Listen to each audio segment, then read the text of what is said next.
masih ada di sini kan? Kamu masih ada di sini. Oh sudah. Oke ya.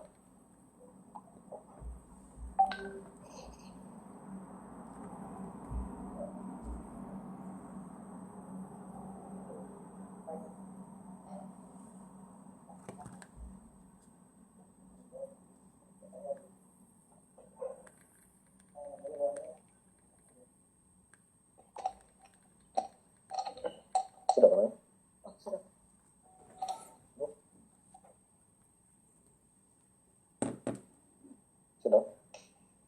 Sudah, Jose bilang sudah. Oke, warga RTT kita lanjutkan kembali. Ibu Mia, tadi kami sudah mendengar bahwa pemantauan terbaik itu memang sampai pada klaster tingkat rumah tangga, di rukun tetangga lah, RT. Kemudian kepala desa harus aktif untuk memantau. Nah ini bagaimana? Karena menurut Ibu Mia, virus ini kecepatannya jauh melebihi kecepatan supersonik. Ya. Jadi kemudian bagaimana dengan respon birokrasi kita terhadap sesuatu yang baru, biosecurity yang ancaman tingkat biosecurity tidak terlihat semacam ini. Kira-kira apa yang harus kita perbaiki sehingga sistem surveillance kita bisa lebih berkembang dan benar-benar menjamin keamanan warga negara kita, Ibu Mia? Ya, saya melihat bahwa di sini adalah pentingnya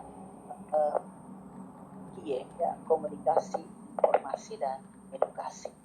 Bagaimana kita membangun public awareness untuk merubah mindset pikiran masyarakat, juga pengambil kebijakan. Kalau pengambil kebijakan ya paling atas ya top level, mereka tidak memiliki pemahaman tentang penyakit ini. Ada dua hal ya, di satu pihak ini adalah penyebab penyakit ini adalah virus. Berarti peran daripada dinas kesehatan ini paling dan harus ada di depan. Sedangkan kita tahu juga bahwa penyakit ini berdampak pada masalah ekonomi dan juga masalah sosial. Tetapi kalau kita melakukan tindakan yang lambat dan tidak cepat dalam pengambilan putusan, maka dampak ekonomi ini akan semakin luas. Jadi penyakit ini bisa berdampak, spektrum efeknya itu berkepanjangan. Sehingga kalau kita mau menghentikan, memang kita harus merubah mindset kita bahwa yang kita hadapi sekarang adalah virus. Kalau penyakit ini segera sesegera mungkin dihentikan, maka tentu dampaknya tidak akan berkepanjangan. Ya, saya kira persoalan-persoalan yang tadi dihadapi Asep ini adalah persoalan-persoalan yang menjadi akibat. Garda terdepan kita adalah masyarakat sendiri. Kalau di garda terdepan, public awareness, ya, pemahaman masyarakat dan juga pengambil kebijakan ini rendah, maka tentu yang menderita paling banyak itu adalah mereka yang ada di rumah sakit, apalagi dengan ketersediaan alat pelindung diri yang sangat terbatas seperti saat ini. Karena semua negara, semua daerah bisa membutuhkan ini. Dan antara jumlah pasien dan juga jumlah para medis, tenaga medis, dokter-dokter kita, ini juga sangat terbatas. Ini menjadi harus menjadi prioritas. Terima kasih Bu Mia. Kita akan beralih ke Bu Melki Lakalina, Wakil Ketua Komisi 9 bidang kesehatan. Bu Melki, ini ada dua tanggapan baik dari Dr. Asep maupun Megeong di Labuan Bajo. Sebagai anggota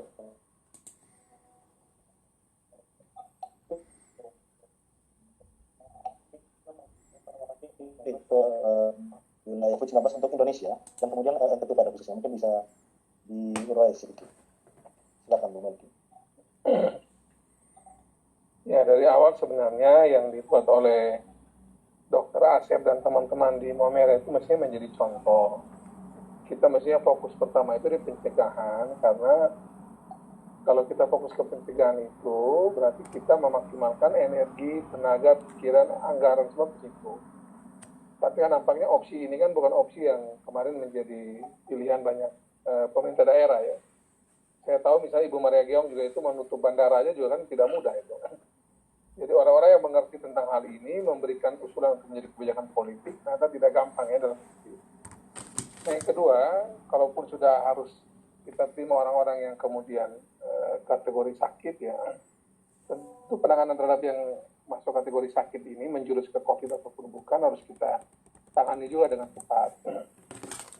Nah pola yang dibuat oleh kita di NTT ini kan masih dengan pola normal bahwa karena masih satu yang positif, kita berharap agar tidak ada eskalasi yang naik, tapi penanganan kita di daerah juga menurut saya masih menunggu atau masih karena belum ada diagnostik PCR di Kupang, kita lebih santai karena mengatakan baru satu ya.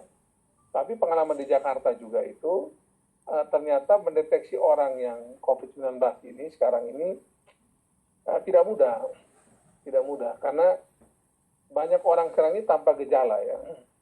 Sehingga kalau kita mengasumsikan bahwa di Kupang atau di NTT ini kita harus berarti mengantisipasi yang tanpa gejala ini, tentu pendekatan kita akan berbeda dibanding kita memakai angka saja bahwa yang baru positif cuma satu. Nah, untuk kita di NTT sendiri sebenarnya yang tadi disampaikan tadi itu benar itu. Jadi diperkirakan tanggal 29 itu cartridge yang dari pesanan pemerintah pusat masuk. Jadi kalau memang mereka sudah menginstal alat di Kupang, di Maumere yang gen ekspor ini, dan itu sudah bisa dipakai, tenaganya sudah oke, gedungnya sudah oke, mestinya bisa dilakukan banyak sekali pemeriksaan untuk menguji bahwa orang di NTT ini berapa banyak yang positif atau tidak ya. Dan kalau kita sudah bisa memastikan dengan pendekatan dan metode memakai alat gen ekspor ini bisa berjalan, kita bisa nanti menemukan dengan lebih cepat siapa-siapa yang memang secara positif itu memang dia masuk kategori COVID-19.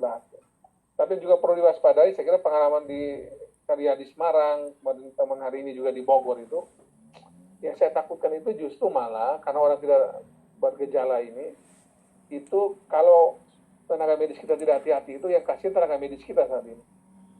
Di Semarang sudah 30-40 orang ya itu kena sekaligus.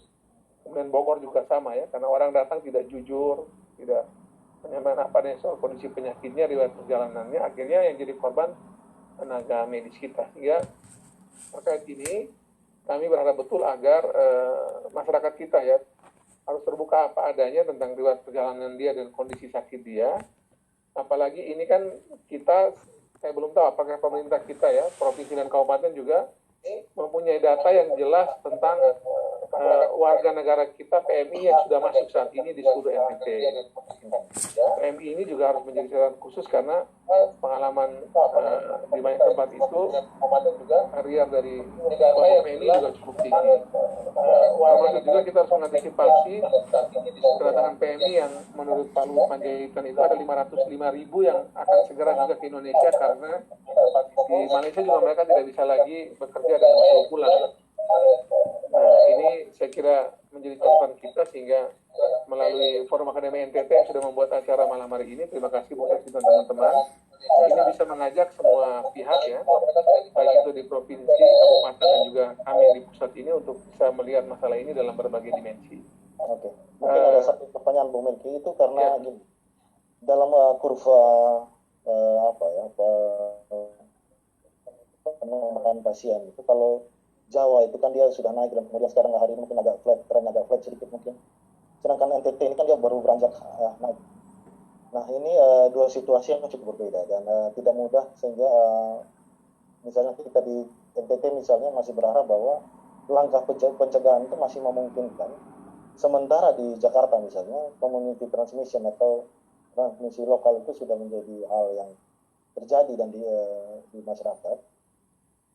Kemudian dalam banyak hal langkah antisipasi itu yang berbasiskan pemerintah pusat itu cukup berbeda dengan pola pengetahuan yang dari maupun para pembuat kebijakan di tingkat lokal. misalnya di Rotendao, di Sika, di Labuan Bajo. Nah ini kira-kira bagaimana menjembatani? Artinya ini pemerintah pusat memang punya wewenang untuk menentukan banyak hal, tapi pengetahuan di tingkat lokal itu menjadi kunci juga untuk menyelesaikan atau kita lebih tahu sebenarnya bagaimana langkah pencegahan. Kira-kira bagaimana menurut itu? Ya, yang pasti kalau bicara soal pencegahan, karena dia pasti akan datang dari orang yang memang dari daerah-daerah merah ya, zona merah. Siapa saja bergeser dari Jawa, apalagi epicentrumnya ini di Jabodetabek ya, tapi seluruh Jawa lah ya katakannya, terus Sulawesi misalnya di Makassar kita menjadi epicentrum baru di Sulawesi, itu harus betul-betul mengalami karantina mandiri yang ketat, disiplin dan tegas ya. Nah kalau itu bisa dilakukan sebenarnya setengah pekerjaan kita sudah bisa berjalan. Yang penting tegas, datanya masih jelas dan kita kerjakan dengan disiplin. Nah yang kedua tentu karena sebenarnya diagnostik ini akan segera bisa menjadi lebih mudah di NTT ketika gen expert ini sudah mulai bisa dipakai ya. Data yang saya terima ini misalnya kan sudah datang 50.000 hari berapa hari lalu ya, 2 hari lalu sudah masuk 50.000 dibagi ke berbagai lab daerah ya.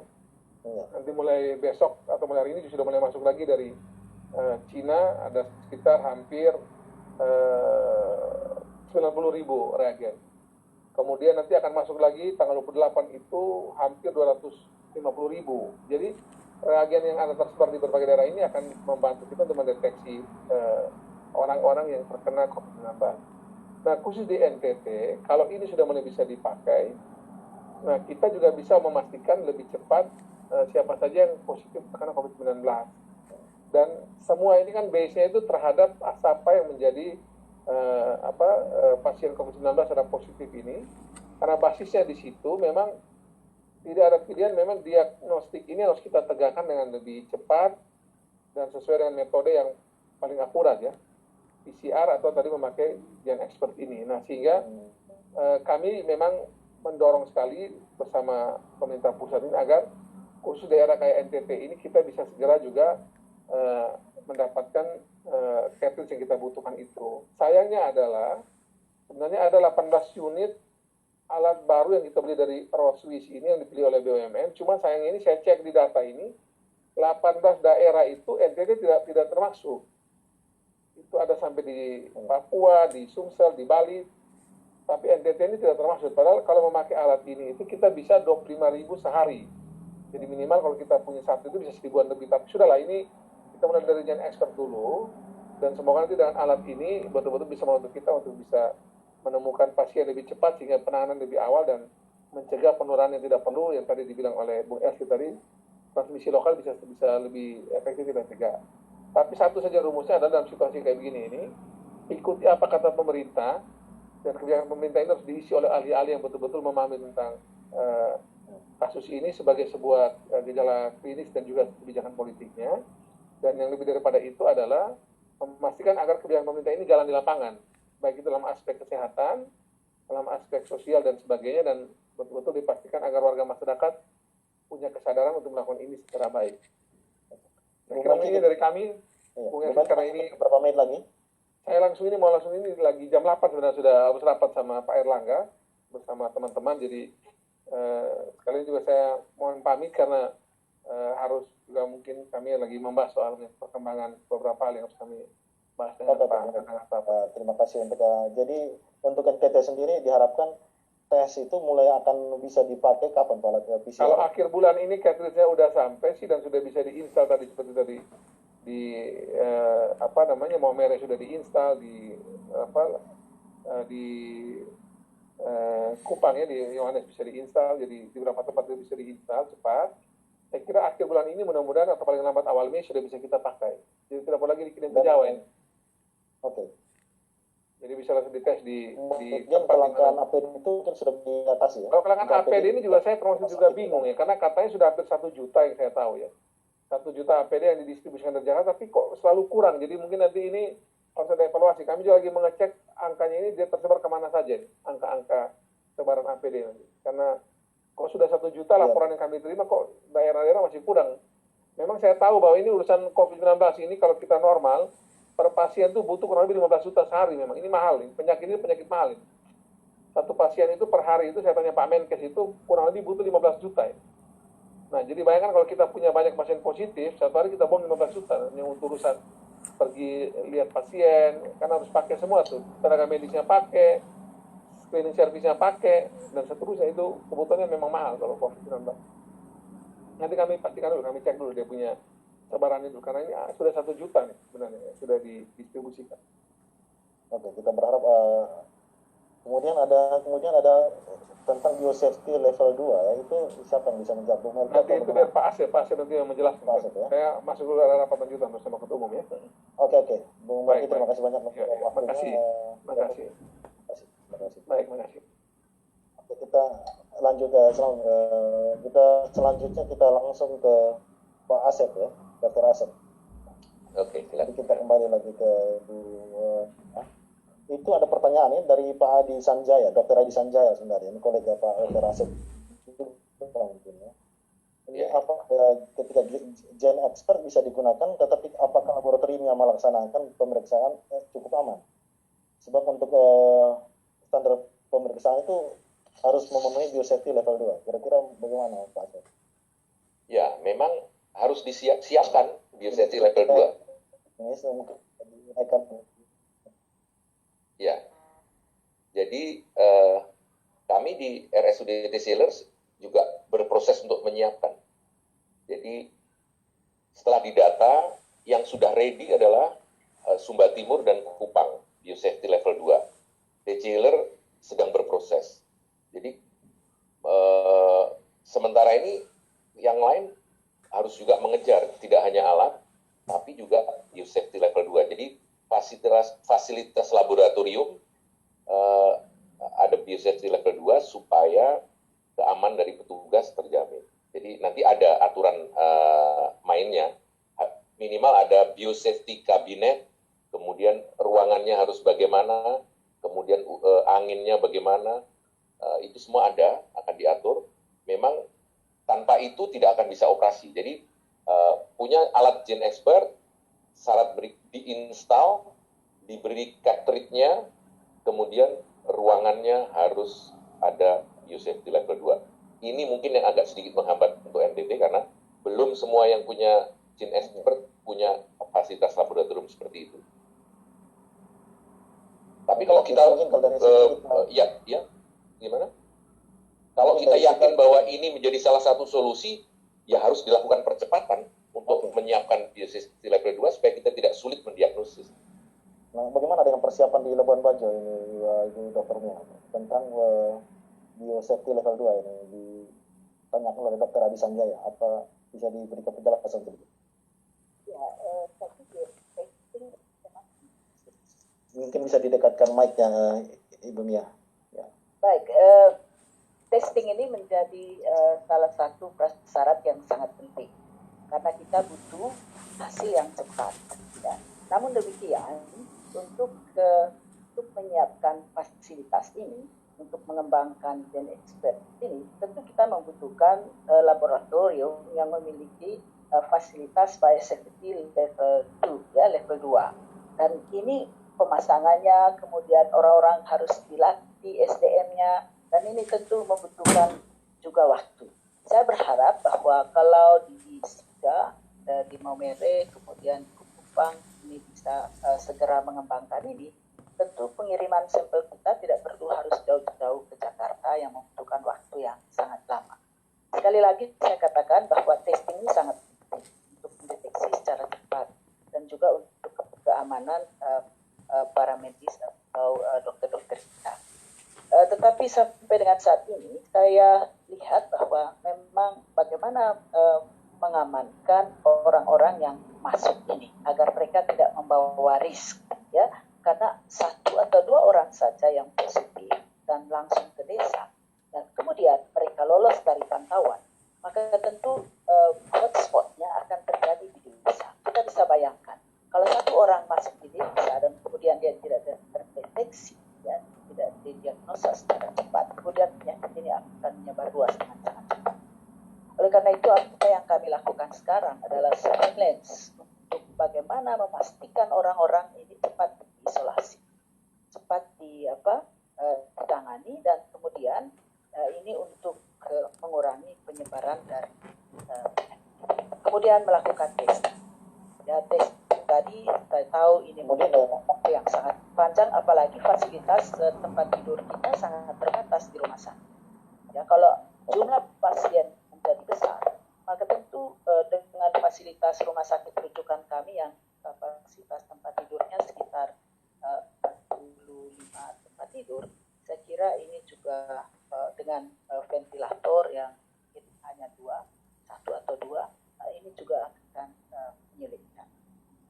Ini banyak sekali yang menjadi bagaimana pencegahan Ibu Dr. Mia, bagaimana tingkat pencegahan untuk memastikan bahwa orang-orang yang di karantina di tingkat sampai itu bisa dipastikan bahwa mereka melakukan.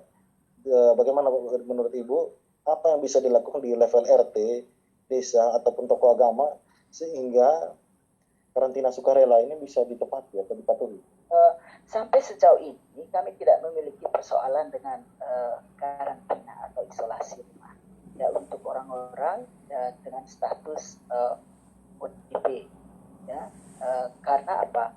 Di setiap desa sampai ke tingkat RT sekarang itu sudah dibentuk relawan desa sesuai dengan peraturan Menteri Desa. Ya, ini betul-betul dilaksanakan. Jadi setiap pagi, setiap sore ini petugas surveillance kita ini dia harus terus memonitor kesehatan dari orang-orang ini. Di Manggarai Barat sekarang yang masuk dari luar, dari zona merah itu jumlahnya sejak tanggal 25 Februari kemarin, 25 Maret itu saat ini sudah mencapai sekitar 4.500 orang.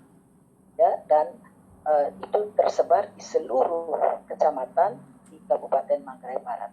Dan kurang lebih sepertiganya itu sudah artinya dia sudah bebas dari isolasi rumah. Jadi kami ikuti perkembangannya hari demi hari, dan kemudian dari total orang yang ada itu paling tinggi itu memang ada di Kecamatan Komodo. Artinya sekitar setengahnya itu masuk ke Kecamatan Komodo. Tetapi kerjasama yang baik di tingkat desa sampai ke RT ini yang menjadi fokus kami saat ini. Kelemahan kita saat ini adalah keterbatasan dalam tes. Menurut saya kalau mereka menunjukkan gejala demam, memang mereka harusnya sudah dites, ya. Apakah melalui screening test, dan kemudian nanti lanjut ke PCR atau yang saya kira seperti. Oke. Kemudian ada juga keluhan dari teman-teman di Nusa Tenggara Barat, Ibu Mia, tentang warga dari Manggarai, dari Sumba bahkan, ya, di Sape, kemudian banyak tertahan dan tidak bisa menyeberang.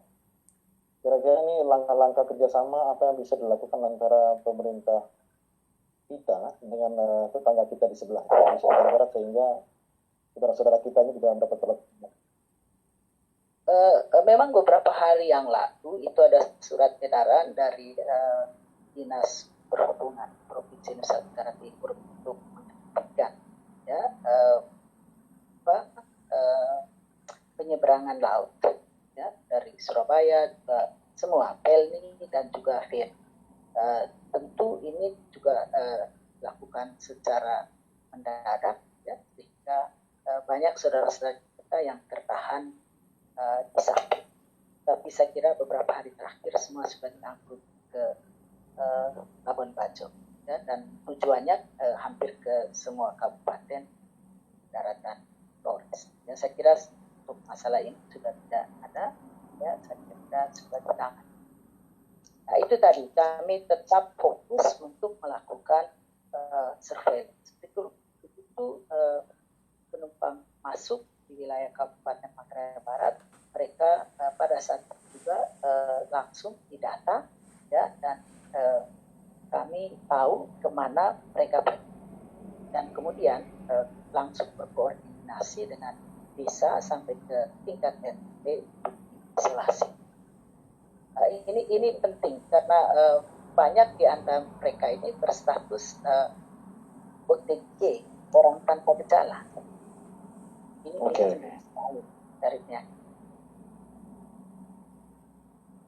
Kemudian ini ada pertanyaan kembali dari Dr. Adi Sanjaya. Jika jumlah lab yang bisa mendeteksi dengan PCR di NTT itu belum berfungsi, bagaimana sistem pengiriman spesimen yang handal? Apakah memang kita punya kendala dalam pengiriman spesimen ke laboratorium yang ada di Jakarta ataupun Surabaya? Mungkin Dr. Asep atau mungkin mute ya mic-nya Dr. Asep ya.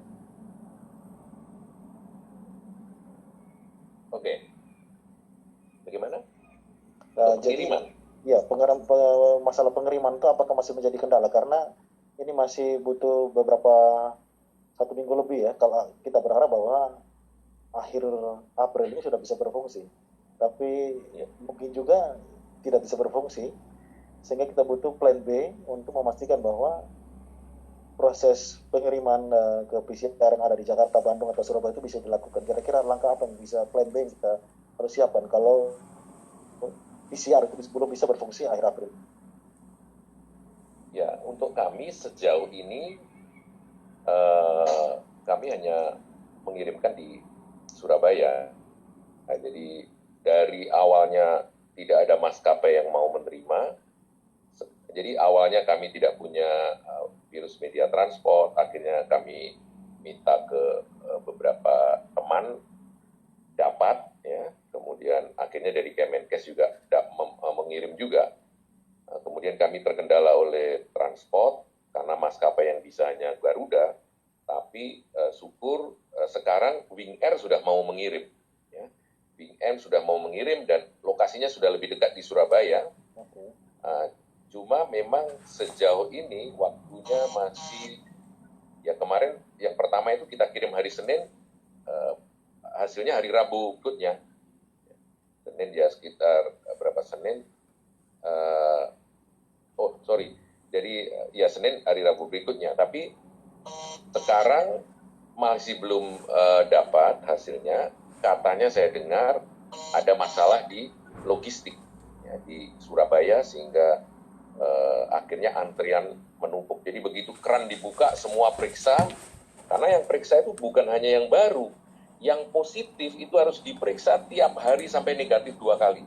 Jadi bayangkan, mencari yang kasus baru itu ke seluruh Indonesia, ditambah lagi yang sudah positif harus diperiksa tiap hari swabnya sampai 2 kali negatif baru dinyatakan sembuh. Jadi sementara saya belum tahu bagaimana solusinya, kita berharap dari Gen Expert ini. Tapi mungkin ada solusi lain, saya kurang tahu bagaimana supaya katanya mau didatangkan yang itu, yang tadi Pak Melki menyampaikan, ada PCR baru dari BUMN yang bisa sekian ribu, moga-moga itu bisa menyebar. Di Kupang saya dengar PCR itu ada. Jadi di Kupang ini ada 2, ada Gen Expert dan ada PCR.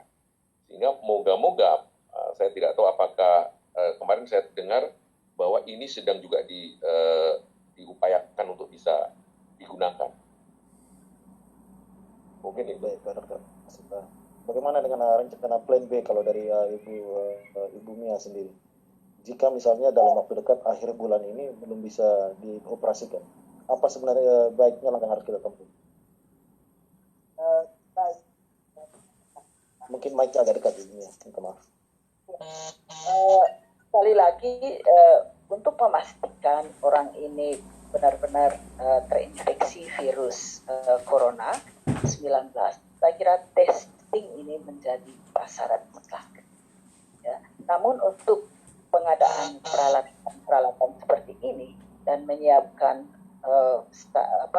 laboratorium dengan standar biosafety level 2, ini bukan waktu yang pendek, dalam waktu yang singkat tentu sulit. Oleh karena itu kami berharap bahwa kalau bisa provinsi itu sudah harus memiliki standar pemeriksaan PCR.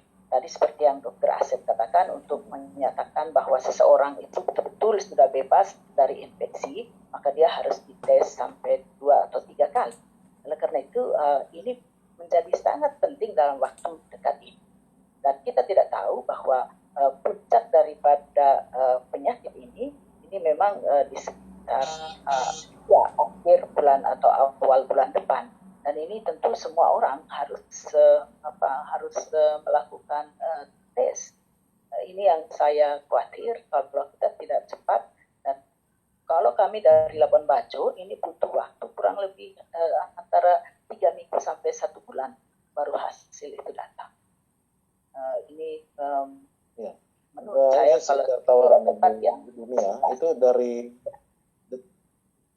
dari Jawa Barat sendiri itu ada menawarkan sebenarnya kepada pemerintah kita bahwa mereka bisa membantu jika kesulitan PCR, hasil PCR baik Jakarta maupun Surabaya cukup lambat atau antriannya cukup panjang. Dari Bandung sendiri sebenarnya membuka, tapi membutuhkan surat dari pemerintah daerah. Nah ini mungkin satu alternatif yang mungkin bisa dikomunikasikan dengan pemerintah Provinsi Jawa Barat. Iya, saya pikir ini baik sekali.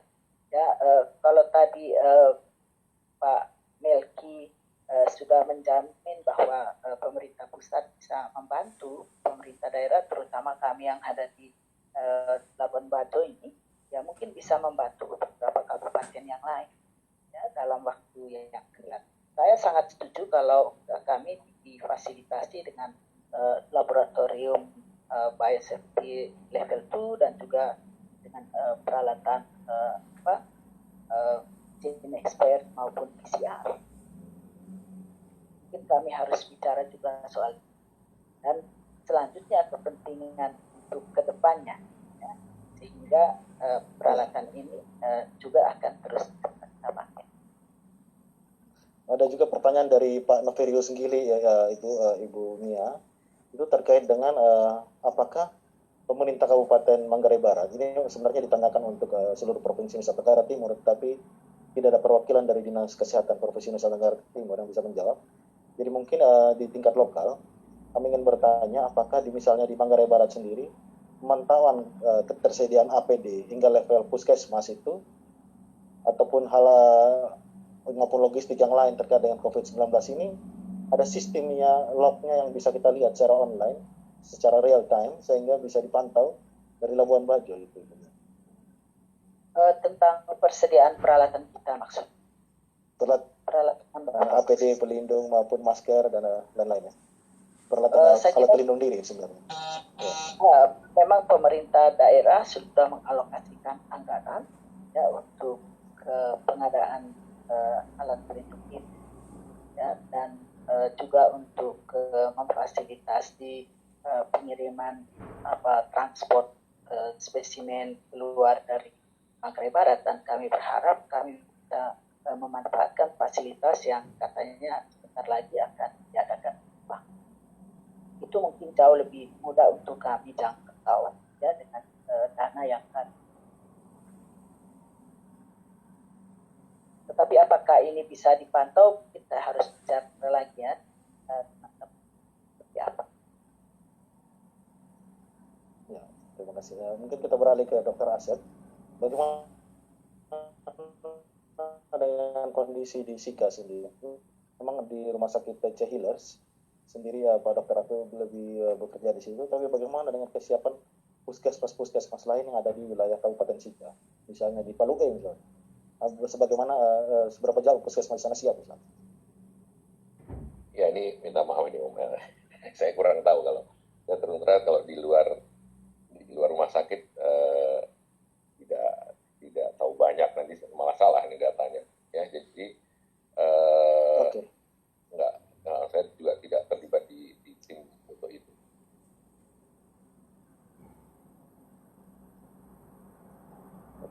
Kemudian kita mungkin hampir di ujung acara sebenarnya Pak Dr. Asep dan Ibu Mia. Kita masih punya waktu mungkin sekitar 6 menit. Masing-masing kita berharap mungkin 3 menit untuk masing-masing narasumber. Kita mulai dari Ibu Mia pertama. Sebagai seorang epidemiolog yang juga kepala daerah, ini mungkin closing statement gitu. Kita sampai di ujung. Apa yang bisa diperbaiki untuk menjawab kondisi fasilitas kesehatan yang ada? Artinya kita tidak berandai-andai, kita tidak punya sesuatu yang penjelas dan cukup ruang tekanan negatif, tapi apa kebijakan yang masih bisa dibuat oleh pemerintah pusat untuk mendukung orang daerah sebenarnya? Atau bisa juga bagaimana orang daerah sendiri bisa berdikar ya, berswadaya sendiri apa yang bisa kita lakukan. Mungkin itu untuk Ibu Mia. 3 menit mungkin, silakan Ibu Mia. Ya baik, saya kira mungkin mic-nya agak dekat Ibu Mia. ya, saya kira ini pertanyaan yang baik ya. Di era otonomi daerah, harusnya pemerintah daerah, tiap daerah itu harus memfasilitasi rumah sakit juga dengan laboratorium yang memadai. Kita belajar banyak hal dari COVID-19. Ya, kejadiannya begitu mendadak dan kita tidak memiliki sarana dan prasarana laboratorium dan kesiapan dokter-dokter kita. Hingga ke depan, menurut saya dengan adanya pelajaran dari peristiwa ini, maka tentu kita akan mulai berpikir tentang tidak hanya menyiapkan rumah sakit, artinya menunggu, tetapi juga kita harus memiliki fasilitas-fasilitas penunjang untuk diagnosa. Ya, jadi kesulitan kita sekarang adalah bagaimana melakukan diagnosa ya terhadap pasien-pasien yang ada, dan kita harus menunggu ya waktu yang sangat panjang.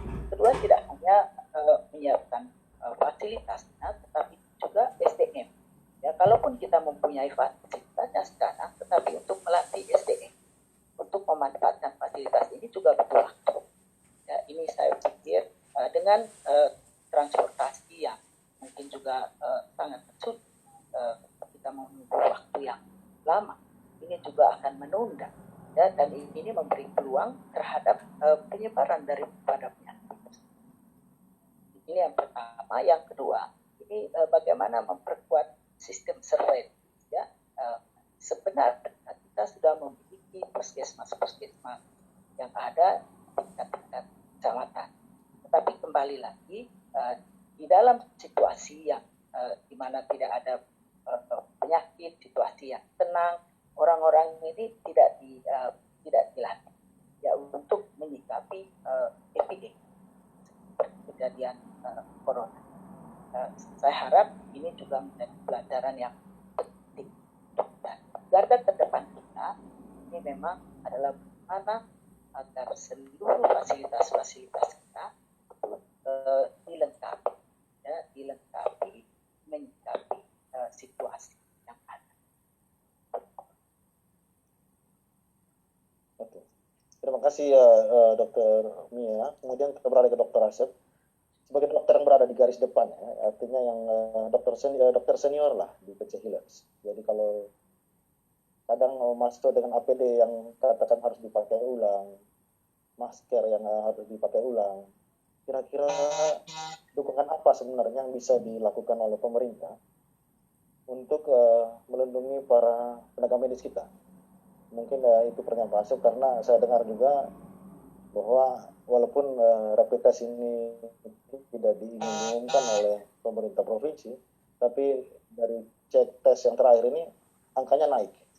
Sehingga dengan demikian kita bisa simpulkan bahwa resikonya juga naik untuk bukan saja untuk masyarakat, tapi terutama yang ada di lokasi rumah sakit, tenaga medis. Kira-kira apa yang harus dilakukan oleh pemerintah untuk melindungi tenaga medis? Mungkin satu penjelasan begitu. Silakan Dr. Asif. Terima kasih. Jadi gini,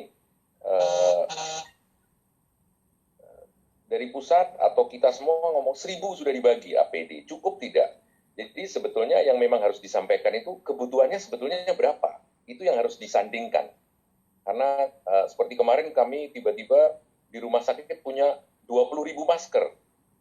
Kami senang, banyak sekali. Ternyata kita pakai sehari waktu itu 1.000. Nah sekarang kita hemat lagi bisa 600 dan sebagainya. Jadi kalau bisa ada sistem yang online tadi itu luar biasa. Luar biasa, online di rumah sakit ini kebutuhan APD berapa, kemudian yang ada berapa dan sebagainya, mungkin kita bisa tahu. Tapi paling enggak kami sedang berjuang untuk bisa di intern rumah sakit. Di intern rumah sakit kita jaga kita kebutuhannya berapa dan yang ada berapa, sehingga kita selalu menjaga supaya jangan kosong. Saya selalu sampaikan, kalau APD kosong, itu akan heboh karena pasien tidak dilayani. Ventilator ada 25 juga tidak ada gunanya. Jadi sejauh ini yang penting sebetulnya harus didata kebutuhan APD di satu rumah sakit itu berapa per hari, berapa per minggu, berapa per bulan. Dari Kemudian situ nanti kita akan ketahuan. Mungkin itu Terus dari sisi gimana? jumlah mungkin kita bisa memantau Pak Asep. Bagaimana dengan terkait dengan kualitas APD sendiri? Karena beberapa analisis juga menyebutkan bahwa APD itu sebagian yang disumbangkan atau yang ini tidak standar. Bagaimana kemudian pemetaan logistik APD ini dilakukan? Karena kita tahu siapa suppliernya, primnya, sehingga tidak membahayakan oleh para tenaga APD sendiri. Artinya mungkin sudah menggunakan secara tepat, tetapi kualitas APD sendiri bagaimana tim kesehatan di sekitar ini menjamin bahwa itu aman? Ya ini memang menjadi tantangan ya, karena di saat kosong daripada tidak sama sekali. Ini yang jadi repot. Kalau bisa ada yang ideal lebih bagus. Apalagi sekarang produksi banyak sekali. Saya tidak tahu apakah ada quality control atau tidak terhadap beberapa yang beli online. Tapi kita berusaha mencari ke vendor yang resmi. Tapi manakala kosong, nah ini yang ribet. Antara maju atau tidak, atau dibiarkan nanti tidak. Nah ini memang kami kadang-kadang saya sebagai ketua tim, ini juga dilema. Ya. Kita paksa teman kita salah.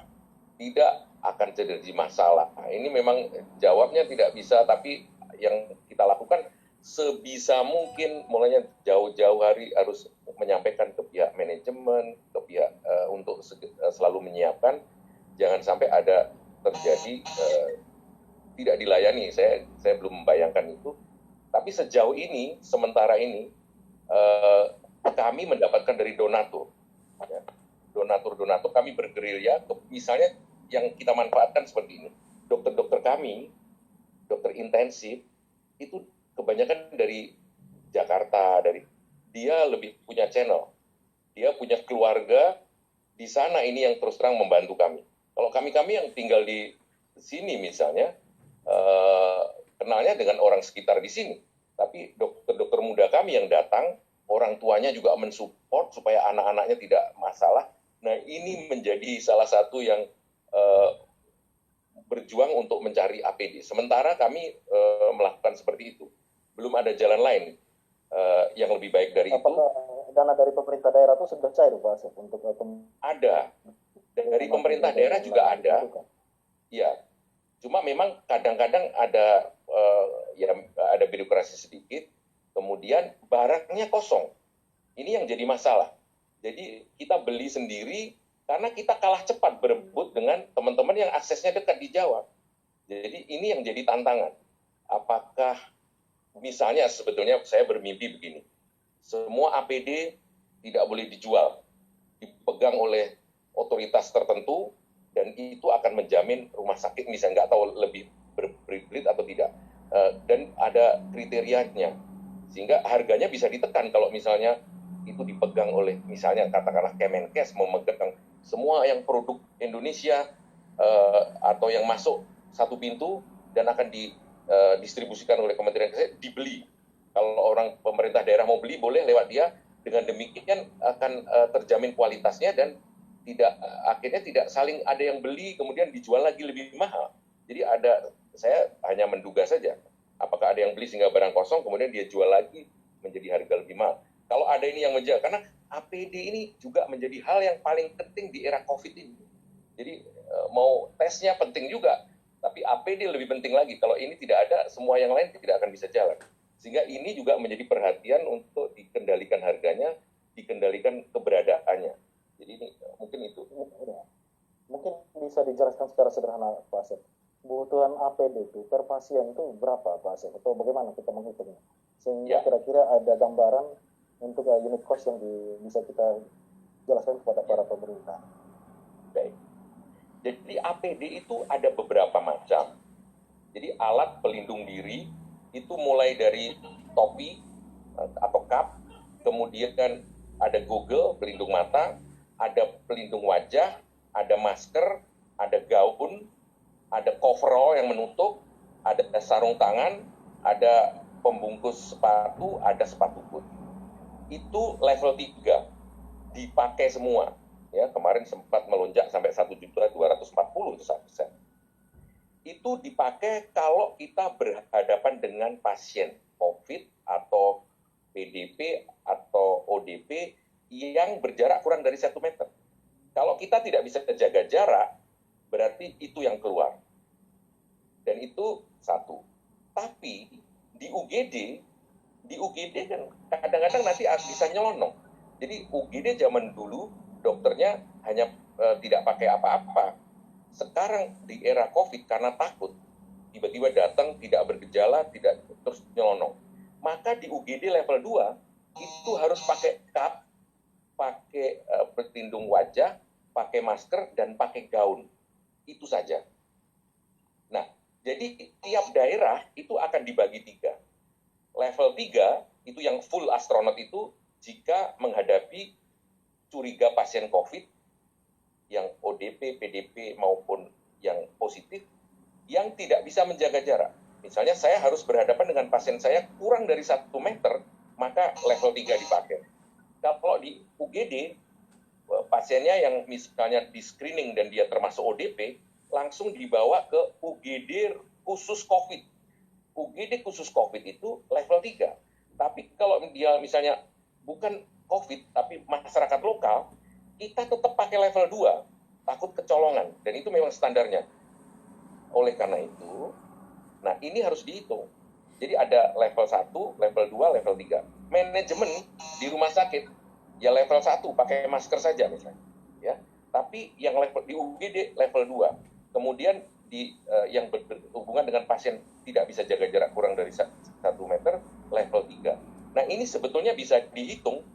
Jadi di satu rumah sakit, jadi jangan mengatakan tidak ada kasusnya, tidak perlu APD, tidak ada kasusnya, perlu level 2 di UGD.